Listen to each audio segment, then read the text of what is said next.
Okay, now we're going to get a little more detailed about the braid locks and the latch hooking process. And so I wanted to show you her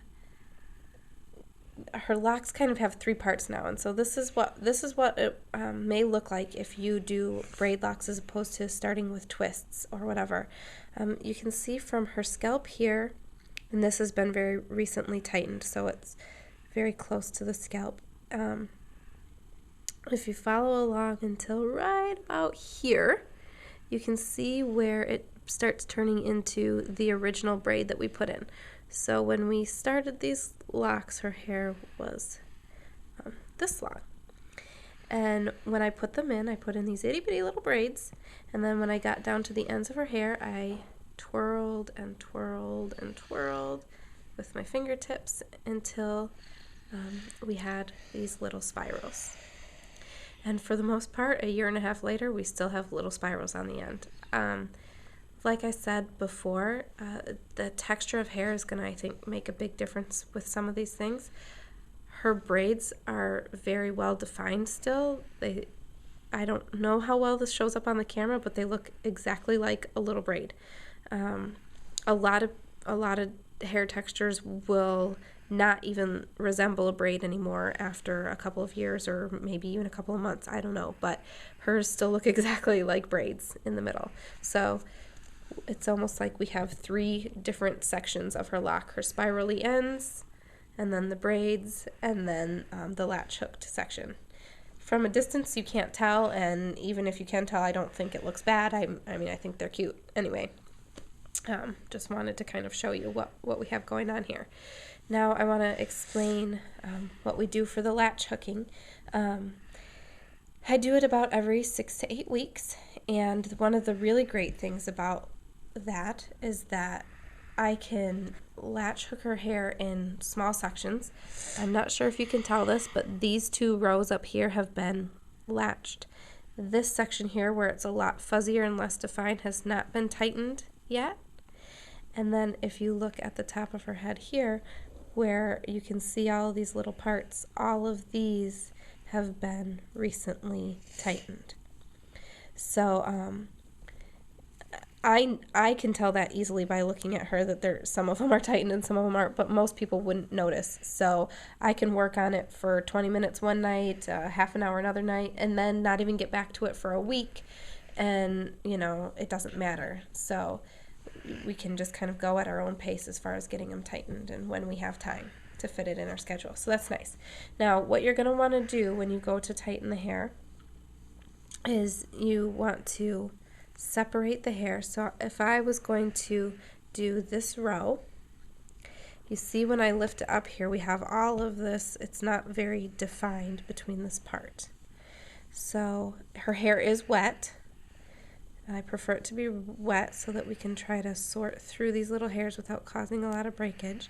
Sometimes the hairs tend to want to migrate into a different lock, and they need to be separated a little.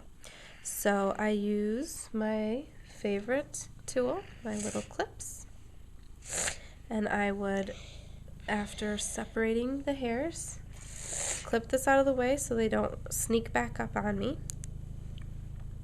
And then if I want to do this lock, I will also separate these 2. And I'll put a little clip there to hold those hairs off to the side. And I don't really have to worry about the ones that are like already tightened around it, because those hairs are pretty well out of my way. This tool is our latch hook. I bought it at like a hair supply store. They cost a couple of dollars, pretty inexpensive.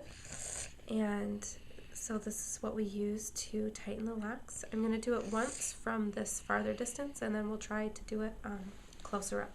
So what you do is you take the lock and you insert the hook through the new growth.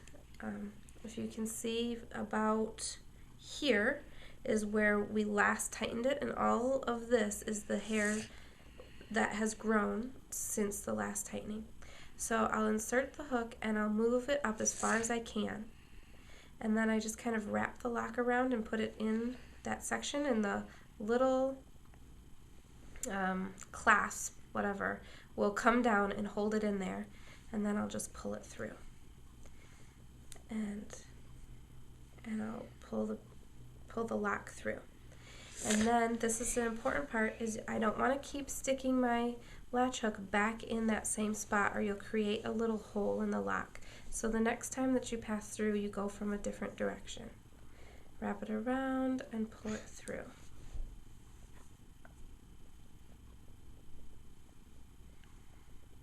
Then the next time you can go in from the opposite side, kind of think about doing north, south, east, west.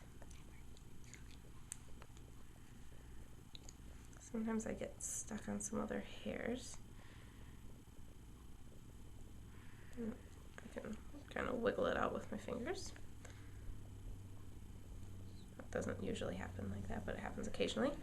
And then we're getting pretty tight here. So one thing to note is that all over her head I'll have different amount of new growth. So some I will need to pass through 3-4 times, and some I'll need to pass through 8 times. So you just kind of go by how much that section of hair grew. But when you do the very last pass, you're going to want the hair to come through in the direction that you want it to lay. So if I want her hair to lay down the back of her head, then I want my last pass to go through the back here. And so I'll pass it through like this, and then her hair will lay back in this direction. If I wanted it to lay down the side of her head, then I would have came through here, and it would have fall this way, or this way if I came through this direction. And obviously I wouldn't want it to go this way over the front of her face. That would be silly. So I did that last pass this direction. And then for about a week or so after you have tightened them, they'll generally lay in that direction. Once they start growing out a little more, then that's not going to matter at that point anymore which way you tightened them. But that'll kind of be that way for about a week or so. So then that's basically all there is. Then I move on to the next one.